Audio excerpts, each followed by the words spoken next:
बार बार ये खबरें आती हैं कि कांग्रेस और शशि थरूर के बीच सब कुछ सही नहीं है, लेकिन फिर थरूर सामने आते और कहते हैं कि ऐसा कुछ नहीं है। थरूर कहते तो कुछ और हैं, लेकिन करते कुछ और हैं। हाल के दिनों में थरूर ने वो सब किया है जिसको लेकर पार्टी का रुख बिल्कुल अलग था। हाल ही में पुतिन के डिनर को लेकर वो खासी चर्चा में थे। राहुल को न्योता तक नहीं मिला और इसको लेकर विपक्ष ने काफी बवाल भी काटा था। लेकिन थरूर ना सिर्फ डिनर पर गए बल्कि इसकी जमकर तारीफ भी की। अब एक बार फिर उन्होंने कुछ ऐसा किया है जिससे साफ कहा जा सकता है कि शशि थरूर कांग्रेस के लिए गले की हड्डी बनते जा रहे हैं। कहा जा सकता है कांग्रेस के लिए ना वो उगलते बन रहे हैं ना निगलते बन रहे हैं। ताजा मामला राहुल की एक अहम बैठक को लेकर है। राहुल गांधी ने संसद के मौजूदा सत्र में अपने सांसदों की एक बैठक रखी थी। बैठक में इस बात की समीक्षा होनी थी कि इस सत्र में कांग्रेस ने कैसा प्रदर्शन किया। अहम सांसदों की इस बैठक में एक बार फिर शशि थरूर गायब रहे। राहुल गांधी की इस बैठक में वो नहीं आए। ये भी बता दें, ये पहला मौका नहीं है जब शशि थरूर कांग्रेस की बैठक में नहीं आए हों। कई बार सांसद जब पार्टी की इस तरह के बैठकों में नहीं आ पाते हैं तो वो बैठक से पहले ही पार्टी को नहीं आने की जानकारी दे देते हैं। थरूर भी हर बार बैठक में नहीं आने के कारण के बारे में पार्टी को सूचित कर देते हैं। अभी हाल ही में वो 3 बैठकों से गायब रहे हैं। हालांकि तीनों ही बार उन्होंने पार्टी को पूर्व सूचना दे दी थी। अटकलों का बाजार एक बार फिर कर। कांग्रेस पार्टी के लोकसभा सांसदों की महत्वपूर्ण बैठक में शशि थरूर एक बार फिर शामिल नहीं हुए।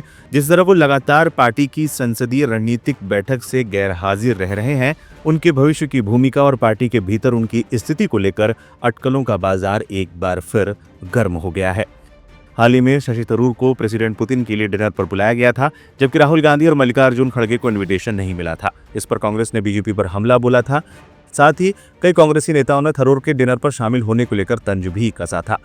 कांग्रेस नेता पवन खेड़ा ने यहां तक कहा था कि मेरे नेताओं को नहीं बुलाया गया तो मैं भी उसका हिस्सा नहीं बनता।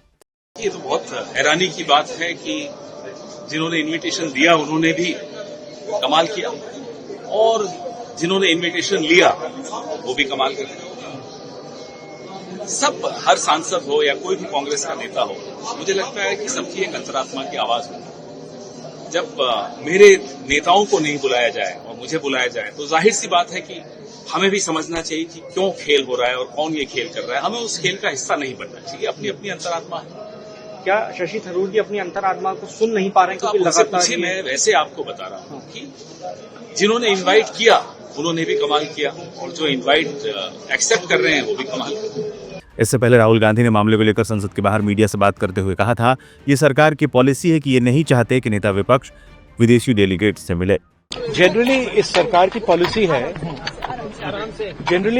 पॉलिसी है, नॉर्मली ट्रेडिशन होता है कि एलओपी के साथ जो भी बाहर से आते हैं उनकी मीटिंग होती है। ये वाजपेयी जी के टाइम होता था, मनमोहन सिंह जी के टाइम होता था, ये ट्रेडिशन रहा है। बट आजकल क्या होता है कि जो फॉरेन डिग्नेटरीज आते हैं या जब मैं कहीं बाहर जाता हूं तो सरकार उनको सजेस्ट करती है कि एलओपी से नहीं मिलना चाहिए। तो ये इनकी पॉलिसी है। ये हर बार करते हैं। जब मैं बाहर जाता हूं ये करते हैं, जब लोग यहां आते हैं मैं करता हूं।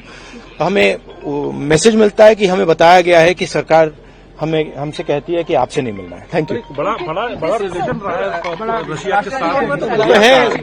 रिलेशन देखिए, रिलेशन तो सबके साथ है।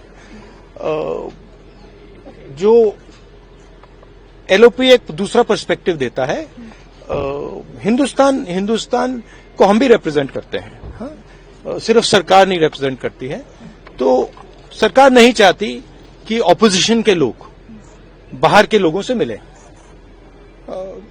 ये ट्रेडिशन है। एक सेकंड मुझे बोलने दीजिए। ये ट्रेडिशन है, ये नॉर्म है। बट मोदी जी इस नॉर्म को फॉलो नहीं करते हैं। फॉरेन मिनिस्ट्री इस नॉर्म को फॉलो नहीं करती है। Thank you. नहीं चाहते सर आप? इनसिक्योरिटी है।